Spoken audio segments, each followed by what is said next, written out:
Hi, Cindy. How are you? Hi, how are you, Nazim?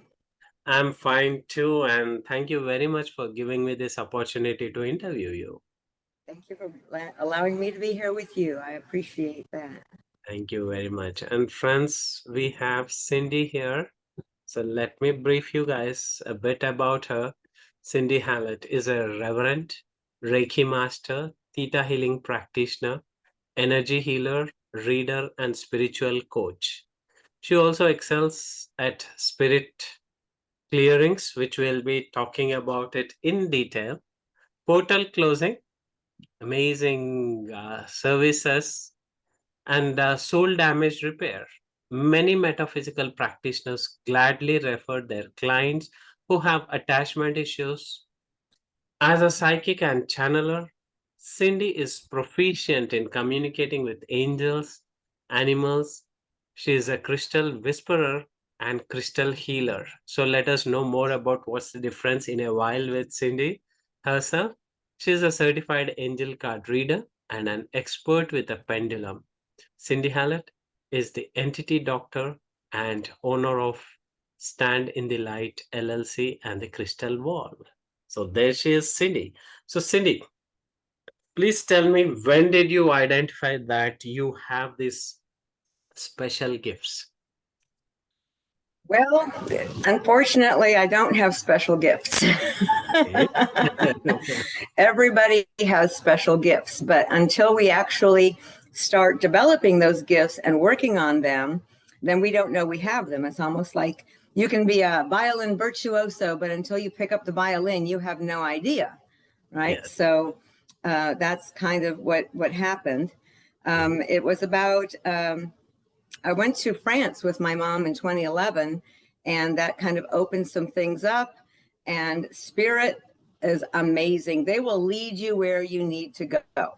So they, as long as you don't resist that, you will find where you're supposed to be on your soul contract. They will get you there. So they led me to the Body, Mind, Spirit Expo, which led me to my first teacher, which led me to developing this. And it was funny because the first class, people were like, oh, I see this, I have this vision, and I know about this, and I know about that. And I'm like, okay, I think I see a shadow. So don't give up. Don't take your first experience as what's going to happen. Again, things develop.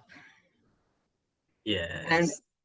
when you start this work, you're like, oh, I want to be a medium. I want to be a channeler. I want to be a healer, right? When we're little kids, I want to be a ballerina. I want to be a firefighter. And then we get into it and we don't turn into what we thought we were going to be. Yes. And I Awesome. took a class one time and I met somebody and she said, I think you're good with the entity removals. And I said, entity removal? Isn't that kind of the garbage collector of the metaphysical world? And she said, that's what you're good at. And I said, okay. And those are the skills that did develop for me. It wasn't the Yes. ballerina and the firefighter kind of stuff. Yes. And many people are like confused about what is the spirit attachment like. In movies, people are shown as possessed and all that stuff. So, can you please help us understand what is this spirit attachment and how can we understand that someone has such issues, Cindy? First of all, let me preface this by I don't watch scary movies. I never have. I don't like them. And Okay. so I think that has allowed me to do this work because I'm not frightened. And people who see the movies and they get frightened and then they don't want to do this work. There are several different types of entities that can attach, and we are talking external entities. And I have Spirit keeps showing me more and more and different types and how to remove them and things. So the first type I call lost souls. Lost Other souls. people call them ghosts. Okay. Mhm, mhm. And when I first started studying them, my teacher was saying, "Oh, they're evil. They're evil." And I'm like, "No. If you see a little kitten on the street and you know it has no home, it's not an evil kitten. It's lost." Yeah. Okay. So let's not deem these poor little fellas as evil. And so there are souls that have left their bodies. They're trying to find their way home, back to the light, back to their soul groups, back to their journey. And for whatever reason, they're stuck here. And so they're looking for some safe place to be. And a lot of times they attach to your energy because they like you, or because you have something evil attached to you that they want to rally against. We've seen a lot of rally against. We're seeing it right now in Syria. They don't want the laws changed, or in the United States last year with the Black Lives Matter. We see a people rally against what they perceive as darkness. And these lost souls, even though they're not wearing their bodies anymore, are rallying against the darkness more often than not. And when I do a clearing, they won't go until the dark entities have gone. They're like, we're not leaving. You need to do this other part first, and then we'll go. So that's the first type. That's called lost souls. They're fairly benign. They're like people you meet at the grocery store or at the bank or at the theater. They're people, you know, some are nice, some are not nice, right? Yes.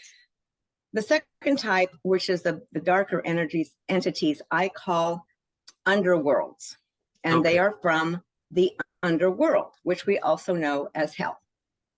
Now, apologize to all you Catholics out there, but people don't go to hell unless they're really, really dumb and specifically ask, which has happened. Once you get there, you don't get back. So don't do that. If you're here, if you feel you're having a bad life, that's probably your contract, and you will get back to the astral plane where you will have a soul review, and it'll be fine. But these guys, so let me back up a little bit. We're all born with a team of angels, okay, which are assigned specifically to us. Angels get paid or fed from your positive emotions, your laughter, your love, your joy, your happiness. These underworlds get paid or fed off your negative emotions, depression, anger, addiction, suicidal thoughts, things like this. So the worse they make you feel, the better they feel. And they are very, they kind of suck your energy. Now, people call me and go, I'm feeling something. There's something here. I know it's a bad entity. These lost souls don't want, or the underworlds don't want you to know they're here. They won't jump in your face and go, boo, okay? They just want to quietly suck all your energy away and not let you know that they're there. You're just always angry. You don't know why. You're always upset. You're always uncomfortable. And they're happy. And there are many other types. I don't know how involved you want to get. Those are the two main ones that I find on most people. Okay. And how do we know that? Are there any signs that if a person is having negative entities like what you have said, that they're from underworld, any tips to identify so that we can refer to the right person like you, Cindy? Well, usually you have a lot of bad emotions that you can't explain. I don't know why I'm always angry. I don't know why I'm always depressed. Things go wrong in your life, which make you more angry and depressed, yes? So when you can't explain really why things are happening in a negative way, you might want to get checked to see if you have any negative entities. Okay, right. Thank you. And please tell me something about this portals. What is like portal closing? When do such portals open? And is it something to be worried about if we have such portals open? Okay, well, first of all, worry is negative emotion, so never put that out there. A portal, more often than not, the portals I find are from the underworld. Okay. And sometimes I find just one. Sometimes it's been there 500, 1,000 years. It hasn't just recently opened. It's nothing the neighbor did or something this way. Sometimes when I find portals, it's like a whole bunch of them in a neighborhood. Like we call them a splash pad, where there's holes in the concrete and the water shoots up and the kids run through it. We used to do sprinklers when I was young. but sometimes the portals like take over a whole area. And so there's several. What a portal is, it's a hallway or a vortex into between the underworld and our world. So it's like the underworlds can come and go through this hallway as often as they want. How many do you have at any one time? How many people are at the mall at any one time? There's so many doors, there's so many people going in and out, we don't know. So the portals need to be closed and sealed. And sometimes it can get pretty tricky, especially if there's a whole bunch of them. If you have 3 and 4 portals in your property, these underworlds are coming and going like crazy. Okay. So they all need to be sealed. Okay. And how do we know that? Are there any signs that a person can feel, like you have told about the spirit attachment? Are there any signs of understanding that certain portals are open? Yes. Well, again, you're feeling depressed, you're feeling angry, you're feeling things.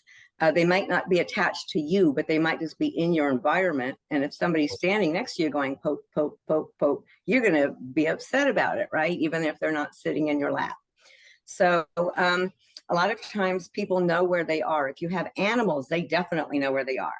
I was talking, sometimes people are saying, I think there's something in my closet. And as a child, I was scared of my closet too, right? But when they say that, I look into it, and sure enough, there's a portal that goes into their closet. I was talking to a client one time, and she had portals on her property. And so I usually talk to the animal to see what's going on. Is the portal inside or outside? Is it in the living room? Is it in the dining room? Whatever. And the dog said it's in the dining room under the bench. And I said, in the dining room under the bench. And the client said, I can't believe you said that. And I said, I didn't say that. Your dog said that. Okay. So again, I'm not in this by myself. I have my angels, I have my councils, I have your animals, I have a lot of support. And wow. I couldn't do it all by myself. Amazing. So could you please tell some of your experiences about communicating with the animals, Cindy? Okay. When you communicate with an animal, and if you have an animal, you're always communicating with your animal. If what they say either surprises you or amuses you, you know you've got them and it's not you. Sometimes you're wondering, did I make that up? Is that a thought that I put in my head? I was sitting outside one time with my kitty cat, Cece, and this kitty cat must have been 15 at the time. And we were sitting, it was 5 o'clock in the morning. Everything was really quiet. And we heard off in the distance, woof, woof, woof, woof, woof, woof, woof, woof. I turned to him, I said, Cece, what are those dogs talking about? Now, once again, if it surprises you or it amuses you, it's not you. And he said, stupid stuff dogs talk about. I would not have come up with that by myself. That was not me, that was him. And he also told me when his birthday was, October 22nd. He told me how old he was. And animals know this stuff. I mean, we think, oh, stupid animals. We use the word dumb, but dumb also means unable to speak. So they communicate in the way that we used to before we developed language, which is telepathically. You can see them talking to each other. One time I came home, and one of my dogs ran straight up the center stairwell, and the other one went all the way around to the side stairwell. And I heard her say to the little dog, well, it's your rule. So evidently they were making games, and the little one came up with a rule and she didn't follow it herself. And the big one got upset about it. Wonderful. It's nice to know certain things which we don't often think about and don't even perceive because of lack of awareness, Cindy. Right. Yeah. And Cindy, as you have mentioned about the soul damage repairing, what does that mean? Okay, when I find soul damage, it usually happens several lifetimes ago. And something happened to you that cut you to your soul. And the example I generally give when I talk to a client is, let's say you were born in the 12th century and you were 3 years old and both parents died of the plague. And the government takes you and they put you in the coal mines, which is where you live your life, digging out coal for the next 50 years or however long you live. So you might feel abandonment, neglect, abuse. You might feel any of these number of emotions. Now, if that's cut you to your soul, so think of the soul as a bubble and a slash, a damage, okay? So whatever caused the damage, be it neglect, abuse, abandonment, somebody cheated on you, whatever, gets stuck in that scar, in that soul. Mm-hmm. Now, any entities that are on you at the time of the damage also get stuck in that scar. Okay. So lifetime after lifetime, you bring back the same issue, and you have the entities attached to you stuck. They're stuck. And so let's say it was abandonment. So you come back and all of a sudden you're afraid everybody's going to die. You're afraid your boyfriend or girlfriend's going to cheat on you. You're afraid that you're going to be left alone. You have this irrational fear that you can't really explain. And it just keeps happening to you lifetime after lifetime after lifetime. So what we do is we go in well, after we do the clearing, after we get all the bad guys or the lost souls released and freed out of there. And then we come in with different healing modalities of lights and love and kind of fill you up several different times to get all the kind of scar tissue out, get all the debris out, and really heal that damage to your soul that happened to you. I found it up to 9 lifetimes ago. So that one's really, really stuck. Yeah. So it takes a lot of things to get it done. Thank you. And could you please share some of your experiences about communicating with the angels? With the angels, okay. Angels, again, everybody's born with a team of angels. You can always talk to yours. You're never alone. You always have them with you. You also have a team of guides, both inner circle and outer circle. So once again, when you think you're alone, you're not alone. You've got this whole support system all the way around you. When I speak with the angels, angels aren't supposed to have egos. Sometimes you find they do. You need to be specific in the way you ask certain questions. And sometimes I ask the same question 6 different ways. And then I get what I call wing smack. Boom. They're like, I answered that question. Move on, Cindy. And sometimes they're a little abrupt, but I am too. So maybe those are my angels and that's why I have them. So, but they'll tell you like it is. And again, if the answer surprises you or amuses you, it's not you. It's the angels that are responding to you. I work with a lot of councils when I do clearings, when I do different support. When I was a little girl, I was asked to sit on the Council of Magic. And I think I was about 5 years old. And I said, no, I don't want to do that. I don't know what I'm doing. So about 50 years later, they came around and said, okay, how about now? And I went, cool, yeah, let's do that.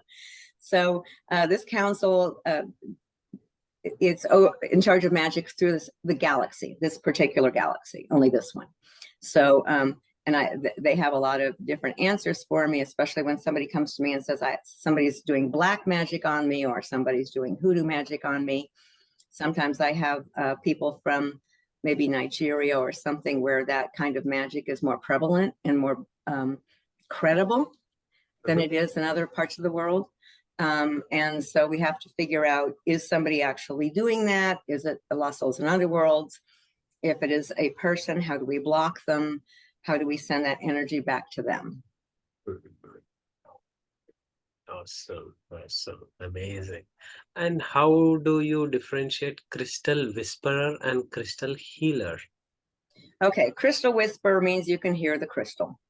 Oh, if you can go and if you can go and have it's funny because I go to the crystal fair because I have a crystal shop and I buy, product, and I walk up to a table and I pick up a crystal and I look at it and I hear, put me down and walk away, lady. I put it and I walk away. More often than not, I am the conduit for the crystal to get from the fair, the wholesale fair, to the end user. Okay. Wherever that end user is. So it's not, so I own it for a short period of time, but it's not my crystal. I had a 5-pound amethyst, and he kept saying, you know, I'm not yours, right? His name was Roger. Sometimes I'll tell you their names. His name was Roger. He kept saying, I'm not yours, but I'll work with you until I find my owner. My owner's a male. Okay. And he was very arrogant. And then I have a crystal that I use when I do my clearings, and his name is Hermes. And he's very gentle, very loving, very sweet. Both amethysts, both about the same size, just different. They're very different personalities. So even if you're looking for, let's say you're looking for a tiger eye, you need to find exactly the right tiger eye. And it's funny because when people come to my table and they say, well, I'm looking for this type of crystal, and I'm like, well, all of these are this type of crystal. And then I don't know if you remember back in the day, the Pepsodent smile, where the man would smile and one tooth would go gling. That's what I see when they walk up to my table. One of the crystals of this type of crystal that they're looking at will go gling, and I'll pick that one up and say, this is your crystal. And they feel it and they're like, oh yeah, oh, this is nice. And then they feel another one and they're like, okay. And they go back to the first one again, because we all have to prove to ourselves it's the right crystal, right? Yes. I understand that. I'm big on that too. So that's a crystal whisperer. A crystal healer utilizes the crystals to work with the client. So you've seen pictures of somebody's lying down and somebody else is doing Reiki and they've got crystals all put on their bodies and this and that. That is a crystal healer.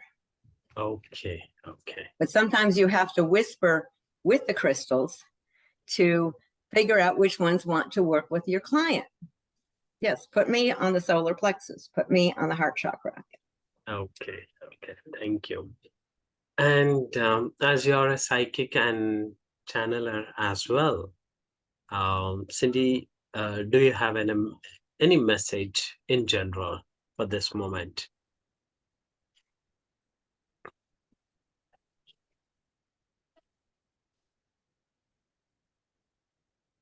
Love each other. Love each other and worship and honor each other.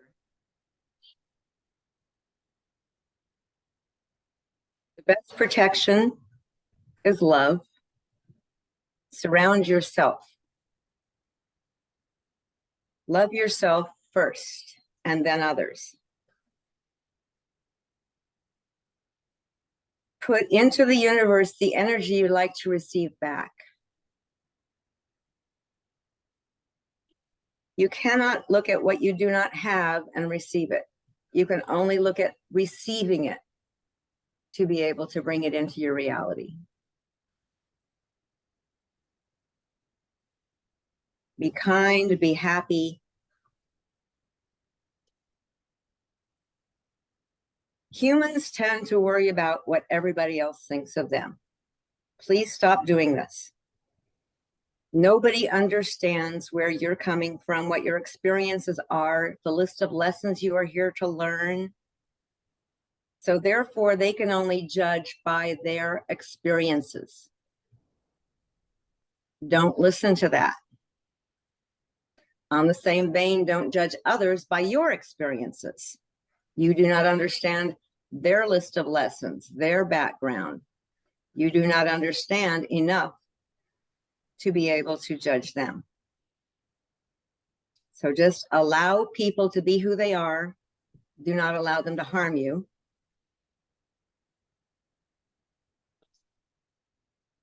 And base everything upon love. Thank you. Thank you very much. Wow, that was an amazing message. And Cindy, like you work with wide variety of clients. Certain people have some mysterious series of accidents, series of breakups, some frequently falling sick, or some or the other mishap in a family. So in such situations also, do you think it has got something to do with spirit attachments or any entity related or portals? Is it possible, Cindy? It is a possibility.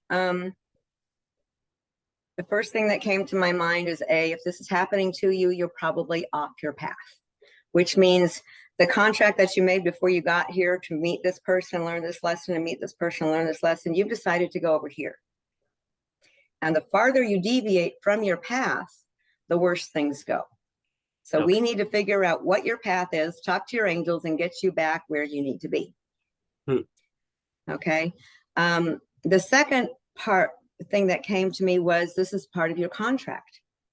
You are on your path, and this is supposed to happen, and you are supposed to take the lesson from it.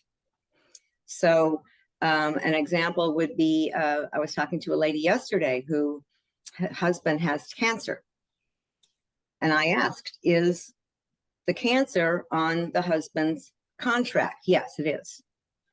Okay, so there are lessons that he needs to be taking from this experience of having cancer. Yes. Okay. Now, is the cancer on his wife's contract? Yes, it is. So she needs to be taking the lessons she's learning from being the caregiver for her husband. And what the lesson was, or what the message was for her, was don't try to learn your husband's lessons, learn your own lessons. Oh, wow. So parents are horrible with this, horrible. They're, pardon me, they're always trying to save their children from learning these lessons. Oh, this is will be bad. I don't want them to experience this horrible emotions. I will take it for them. That's called stealing their lessons. Okay. And if you steal their lessons, guess what happens? They have to repeat the course a little harder and a little harsher. So try not to steal anybody else's lessons. Focus on your own. So those are the first two things that came up by things that go wrong. Okay. And then other things could be, yes, it could be it potentially be an attachment of some kind. And we didn't talk about the higher level attachments, but they exist also, and they can do a lot of mischief. So okay. Thank you. So could you please, anyway, the topic has come, could you please explain what is this higher attachments all about? Okay. So let's go back to our angels. So I always do the light versus the dark because it's easier to understand that way. We only have these little mortal brains we have to work with. So the angels, okay, so there's 7 levels of angels. Okay. And the ones that are assigned to us are let's say your hourly workers, your worker bees, right? And then the next level up, middle management, we call archangels. And the angels report to the archangels. So archangels are more powerful, more focused, more directed. And they can do more. There are 15 of those. On the dark side, there are 9 levels. Oh. Okay. And the underworlds that we were talking about that want you to feel bad, the bad emotions, once again, those are the lower levels, the hourly workers. The middle management on those I call carillions. Okay. Now you can Google carillion, but you won't find it because I haven't written my book yet, but I'm working on it. And again, they are more powerful, more directed, more focused. They eat more. So they want you to feel worse than the hourly workers do. Okay. Think of them as the big brothers or the bigger kind of guys. So when you have a carillion, I can usually I feel like I've been punched in the stomach or my throat closes or all of the above. And that one's a battle. I have again, spirits teaching me to climb the ladder. Think of this as a video game where you're on level 1 with the underworlds and then level 2 with the carillions. I haven't hit level 3 yet, but maybe we'll get there. I'm just a little mortal person. We'll see. So again, they're more directed, more focused, more powerful. So they want you to feel a little worse. They want you to feel, things are hopeless or they're not going to be working out for you. So those are the carillions, and they're once again, they're pretty difficult to deal with. So I have to charge extra for those. And Cindy, let's say someone who are into this field, could be a Reiki teacher or a hypnotherapist, any sort of people who work with clients. Do you have any training programs if someone is interested to learn this kind of work, Cindy? Not at this time, and let me tell you why. Mhm. These things can really be difficult. People do try to get into removing underworlds before they're ready, and they keep getting attacked and attacked and attacked and attacked. So I always feel that I'm in Jurassic Park where they tie the goat out so that and just leave it there for the dinosaur to come. I don't want you to be my goat. Okay. So I teach people to clear the lost souls, which any psychic can clear lost souls. Lost souls want to go. They're trying to get home. Hey, I'm lost. Help me out here. You know, the underworlds, I haven't found anybody that I feel comfortable enough at this time to train to do that, because Oh, you have to have protection yourself. Your yes. guides and angels have to be rock solid, and they have to have a iron constitution. And I don't want you to get hurt. So I'd rather either monitor the situation as you try to clear them, or have you refer them to me so that you, especially if there are Carillions involved. It took me years before Spirit went, okay, now you're ready to understand what a Carillion is and understand how to fix it.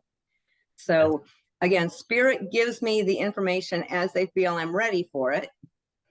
And that's what I try to do with my people. And I haven't found many that are ready for the underworlds. Oh, And I'm afraid to, I don't want to hurt anybody, right? yeah. Thank you. The doctors do no harm, and I'm an entity doctor, so I don't want to do any harm to anybody. Awesome. That's amazing. Thank you very much, Cindy, your experiences. And I was longing for interviewing someone who specializes in this entity work so that people get to know about different aspects of healing. And thank you very much for your time and openly sharing all these aspects which are not easily available. This kind of information is not just available, and you have shared your experiences. Thank you very much. Thank you so much for having this and Thank allowing you. other people to learn through your guidance. You are amazing. Thank you. Thank you very much, Cindy.